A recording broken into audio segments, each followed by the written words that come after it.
Ladies and gentlemen, welcome to Mount Bakewell on July the 8th, middle of winter here, and it's cold. It's probably like 13 degrees up here, I would guess, somewhere between 10 and 13.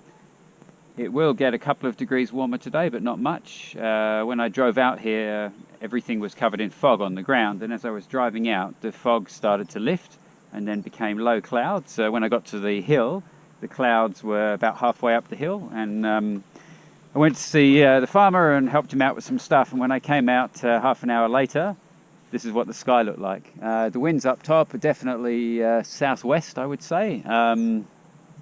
There are some pretty impressive looking cloud streets, or there were a while ago, I guess, when they line up. But the clouds do look like they have a bit of development in them. Yeah, I mean, it's not a booming day, let's face it, it's the middle of winter, but it definitely looks like there is a bit of instability. The models for the day originally said it would be too much cloud and not enough heating, and that would kill the day. But then over the last few days, they suddenly got way more optimistic and said the cloud would break up and we'd end up with a situation of maybe 50-50 cloud and sun, which, you know, we're not that far off it now. So that will give some differential heating on the ground, which should result in some thermals, and fingers crossed. So a cycle came through 10 minutes ago, and it was very light. And it's also tracking from the right to the left along the face. But I think possibly if I could time it exactly right and get off into one of these light cycles, I might be able to stay in it and work my way down the ridge, and then possibly once I got down to the end I would be on my way to the cloud. And I guess the original forecast had about 20 k's an hour of wind up by the clouds. Earlier, an hour ago, they were moving pretty quick. Now they don't seem to be moving so fast, but it's quite often very deceptive because everybody thinks of clouds as being a static thing, like a ball of cotton wool that gets blown along in the air, but that's not true at all. Clouds are, you know, an average lifespan of a cloud is probably 10 minutes, I would guess. And what happens is they're constantly forming at one end and disappearing at the other end, or even just forming and then immediately disappearing because they need such exact conditions to be able to form. I can see a few showers off to the west, and I spoke to my wife earlier who told me that it was raining in Perth where she was. So yeah, I mean, that indicates instability. That's possibly a good thing, although that would shut it down completely if we had a shower. So yeah, so I don't know. So here we are, so 12 minutes now, and this is the beginning of the next cycle coming through now. We've gone from being completely still to just starting to get a little bit of movement. And it's not, you know, like a strong summer cycle. It's not that strong, but it does indicate that there's something going on. And I think if I could take off in this, it might be interesting to see what happens. I think the plan today is going to be to try and take off and get possibly around the corner into the bowl, because that seems to be where they're coming from. But right now, this is definitely a cycle. Not a strong one. But I'm guessing it's going to be a couple of meters per second, so I should be able to climb slowly, maybe get a half a meter a second climb rate in it if I can stay centered and if it's big enough. And because there's almost no wind today, they're going to be pretty cohesive. I would think they won't be broken. So yeah. So anyway, fingers crossed. Let's see what happens. All right, so this is the cycle. Here at exactly the right moment, so they're consistent every 12 minutes. It's going to be weak, and I'm not really that convinced I'm going to be able to do anything with it, but hey, you've got to be hopeful and optimistic, and you've got to have a go, and got to fly. So let's see. Well, it's lifting me. Let's see if I can actually... Oh shit. Yep, this is it. All right. Oh, okay. The question is whether or not I can climb before I'm through it. got this bad feeling I'm just about through it. And the direction obviously is suboptimal. Oh, and it's a bit lumpy. So I don't know. That was the very beginning of the cycle and they were lasting about 3 minutes. I'm hoping it's going to be wide enough for me to be able to come down here and then turn and then climb on the way back. Ooh, wow, very surprisingly lumpy air, really, considering the time of year and everything. But okay, that was a mistake, first mistake. I should have stayed where I was and turned tighter, because that was lift. I don't know whether I can reposition myself, take advantage of that. Nope, that's gone. Okay, so now we're let's try here. Oh, there's something. Very, very small and bubbly and broken, and but the trees are moving, so there is something going on. Hopefully it's not rotor from the strong southwesterly that's coming from the other direction. So there's enough. Yeah, if I could just stay in it. It's very very active air. There's a gain. Small gain, but I'm not 360ing in this. I've just got to S and hope I can gain a bit. And given the likelihood of strong sink, because it's quite punchy and horrible in places, I should try and maintain a glide. There's a lot of sheep down there. I don't know whose they are, but they're in here. I guess they've got LK written on them if they belong to the farmer. So I might check if they're not too timid. So there's definitely something around here, and it's definitely moving in this direction. But at this height now, whether or not I can consolidate anything. Ooh. 1, 2, 3. Let's see if we can put ourselves back in that. That was a bubble. That was a bubble. Oh, that was a bubble.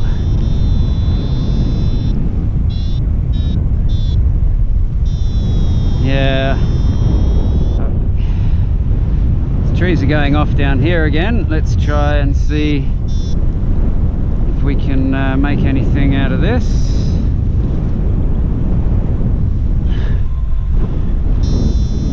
Nah. There are little punchy, bubbly things, but nothing good. And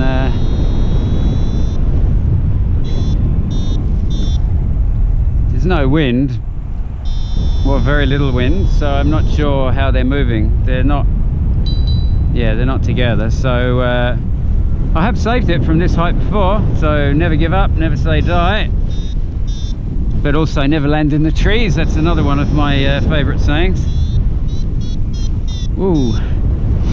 So let's just come over here. Got away from this exact spot once before. Let's see if this is a good spot to get away from. Okay, weak lift, and a turn, a little less, and we lost a foot, we've lost 3 foot, we've lost 4 foot, we're going down, we're not coming up on average. Maybe the tree line here, this is a pretty safe place to muck about because I can always stick it into the paddock, but despite the movement from the trees, not finding any kind of good lift here. So the wind socket over loose says it's southeasterly, but the wind to me feels like it's a southwesterly here, and the clouds are southwest, so I think I'm going to be running this landing out whichever way I go. and I guess well, it's definitely faster downwind going this way, so I think it is from the west. But the nice thing about a paraglider is, of course, if you can run at all, you can land a paraglider, because that's really all you have to do. Put your feet down and not end up on your face or your bum. So all right, put your feet down, don't land on your face or your bum. Look at this, this is into wind, no speed at all, a little bit of lift, we just brake, gentle as anything. And so the wind here is definitely from the southwest. So that was try number one. So I'll pack my stuff up, I will climb back up the hill. The shortest route is right here to the middle launch, and I'll try again. There was some stuff there, it wasn't great, it wasn't really cohesive or strong enough for me to do anything with that time, but I'm not entirely sure I did everything right, or I read conditions right, or that it's the best part of the day. So no reason to give up yet. So see you back on top. One thing I'm definitely noticing here is that the grass in the field is wet, and one of the key indicators that's never let me down is if the grass in the field underneath is wet, that moisture is going to absorb the energy from the sun evaporating, and it's not going to give you the sort of buoyant thermic conditions you want, not unless you've got, you know, summer sun. Winter sun doesn't have enough heat. So once the grass here is dry, that's the moment when the thermals, the sun's energy will start, I guess, heating the air and causing it to rise, rather than just moving water from one state to another, which requires a vast amount of energy. So yeah, so it is early, but the same thing happened last week, where my first flight was basically straight down the bottom, and the grass was wet, and then after the second flight the grass had dried and things were much better, so fingers crossed. Alright, so I'm up on the top launch. There's not really anything happening up here, it's pretty much nil wind. Occasionally there's a little puff, but they're random directions. Prevailing wind would be that away, hills blocking it, maybe there's a little bit of light road or something, who knows, maybe the hill's getting heat, I don't know. But the sun, occasionally you see a little bit of it like this, but not enough to really warm things up and bring in any thermals or make a difference. So I think I'm going to practice my nil cross tailwind alpine launches and climb back up the hill again. At least that way I'm getting some mountain practice in. And yeah, I haven't obviously had the chance to alpine launch this wing before, not being allowed to go to the mountains this year. So it's a good useful thing I can do. And so let's see. This is going to be my first forward launch with this wing. And I've got no idea how sweet she is, so let's find out. I guess if I turn this one on as well, we might get some other footage, maybe, or maybe not. Does it work? Yeah. Okay, so did I just screw everything up by doing that? No, it still looks okay. So the windsocks indicate pretty much nothing vertical, slight tail maybe, slight cross. Let's see what happens if you give this thing a good yank. Whoa, come on baby, come on baby. Oh, nah, that was a fail.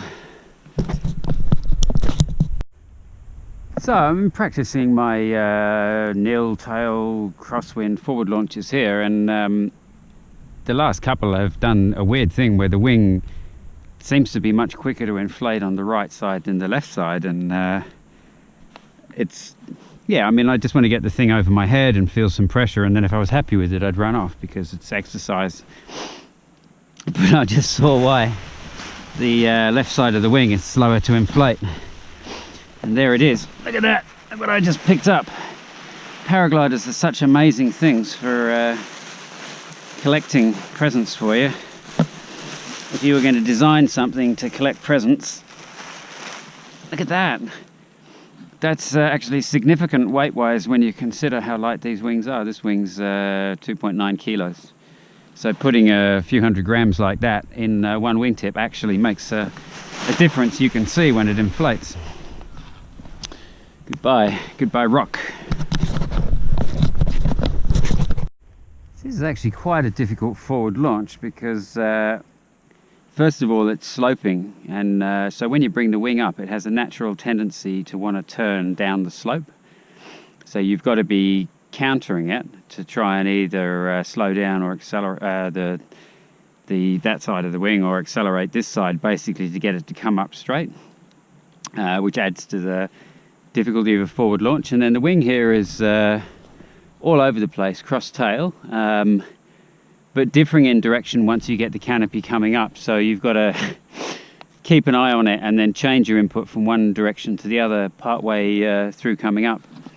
So that makes for quite an interesting thing. And then of course all the rocks and everything here, it's a little bit scary because when there's a bit of wind you can pop the wing up so that it lifts itself cleanly off the ground. It actually flies up vertically, and so it picks the lines up off the ground, whereas when you're in a real no-wind situation like this and you're trying to give it that impulse to get the thing to fly, you have to pull pretty hard on those lines, and if they're wrapped around a rock, it seems like such a cruel thing to do. But I mean, it's one of the limitations of the aircraft design, I guess, and one of the things you just have to live with if you want to fly the aircraft, and you have to be aware of. So it's not the end of the world, and I'm going to keep trying until I feel like I'm really good at this. I'm going to try a running reverse to see whether that gives me more control.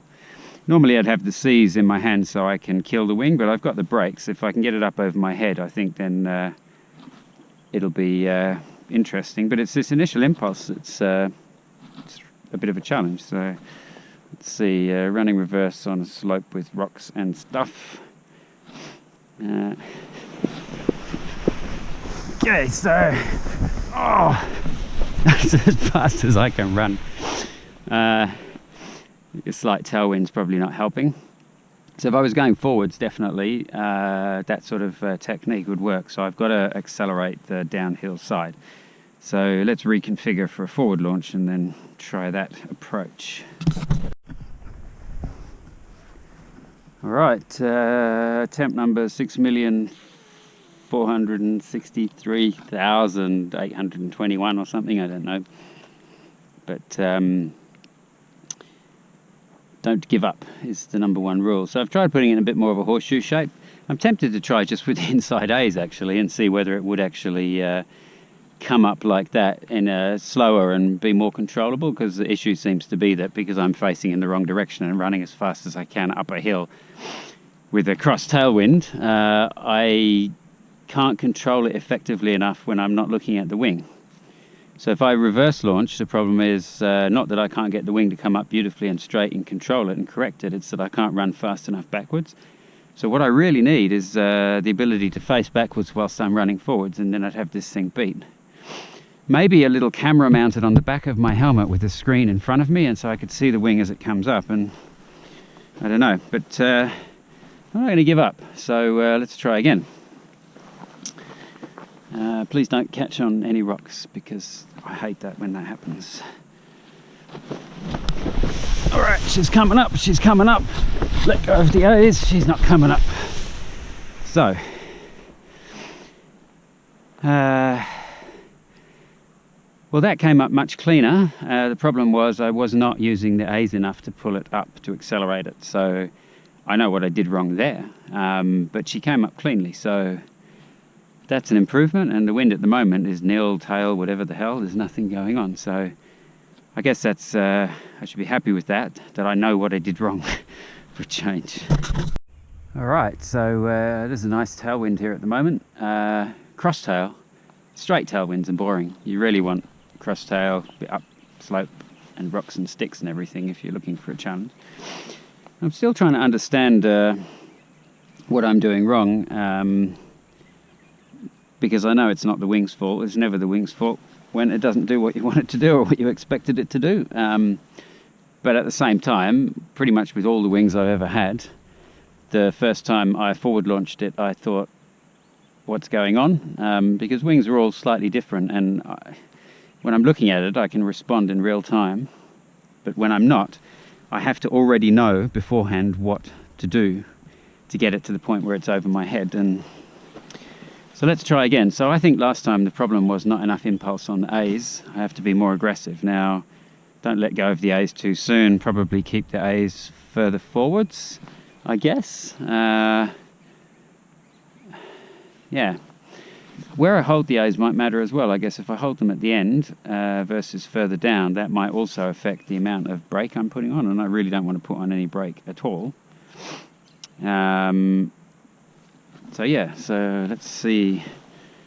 It's sort of a horseshoe. It's a bit of a mess, but if you were on top of a mountain and you were tired and conditions were adverse, you'd be wanting to pull off something like this, and that's what I want to do. So let's see what happens. All right, that feels good. Accelerate the left, brake the left, brake the right. She's up. Oh my God. Can I keep it up? No. I can't run fast enough. Son of a bitch. Yeah, well, there is a fairly strong tailwind here, I guess, which I can't outrun. So normally on a mountain, you'd be going down the hill. It's a very good tailwind. And so you accelerate because of gravity. Because I'm going uphill and with the tailwind, it is a little bit unfair. So I'll concede that maybe this is a bit too much of a challenge, but good practice, and I'm happy with how that one went. So all right, I guess if I want to fly, and I do want to fly, I should just get off the hill. So that means taking off into whatever sort of wind there is. So let's just see if we can do that. And it's raining.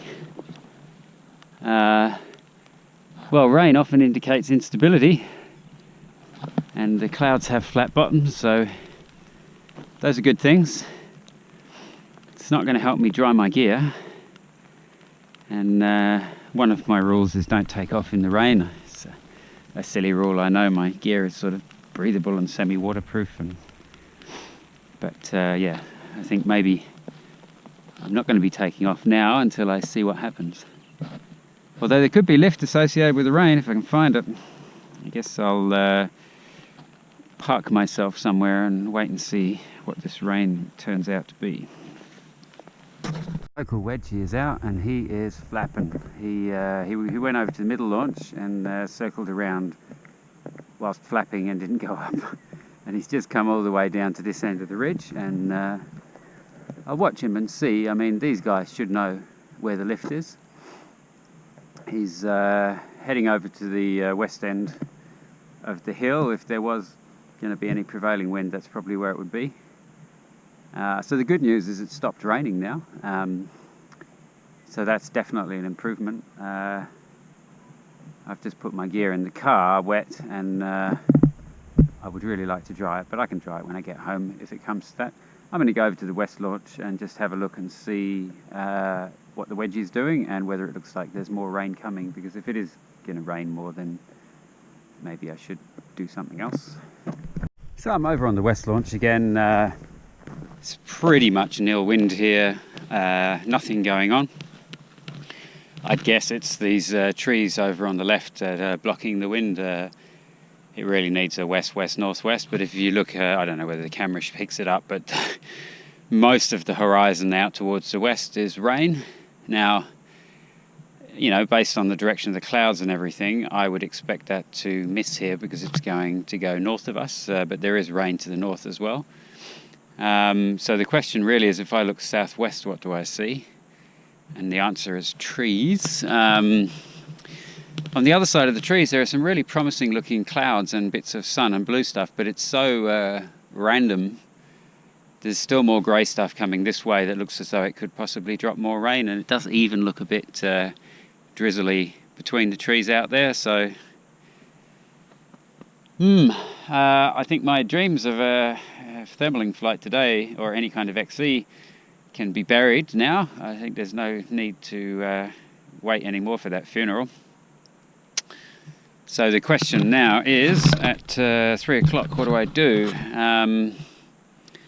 So my options are, I could lob off and fly down and then climb back up again just for the hell of it because it's exercise. The problem is I'm going to get my gear soaking wet, but it's already soaking wet, but I want to dry my gear as quickly as I can, so probably not, I guess.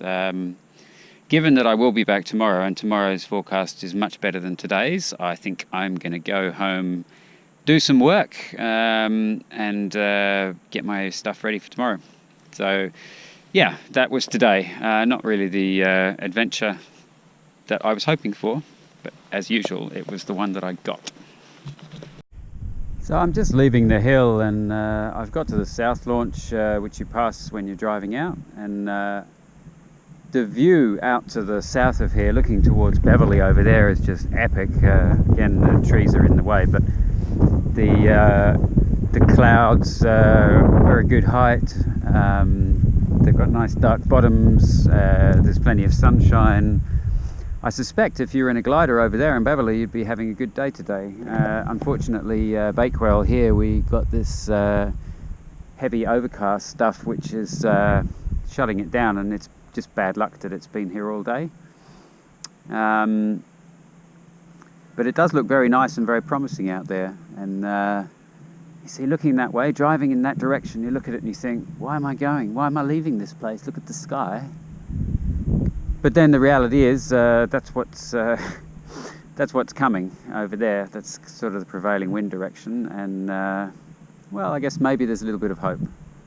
And at the moment here it is launchable. There's a little breeze, so it would be possible to launch safely. I really don't think there's going to be much, if anything, in the way of thermals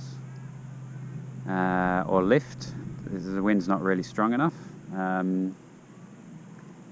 But you never know. That wedgetail never came back. It went down the other end of the ridge and vanished, and I went and looked for it and I couldn't find it. So I guess it's got a roosting spot over there, or it was eating something on the ground that wasn't paying attention, or its wings got tired and it landed for a rest or something like that. I don't know.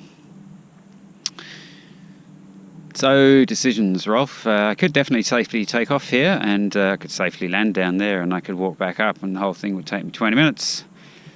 And it would give me another opportunity to fly, maybe another opportunity to do something with today. The wind's just not quite strong enough to be able to ridge saw. If it was just another 3 or 4 knots, I reckon I'd take off and just see how long I could hang on this face. But as it is, I'm pretty sure I'd go straight down the bottom. So, decisions. The grass here is it's wet. Yeah, so even if I took off here, I don't think I'm going to end up with any dry gear, because I'll land down the bottom in the wet grass wherever I land, or in the mud, even worse if I don't land on the grass. So yeah, I think it's pointless. It's a bit sad, but I am going to go home after all.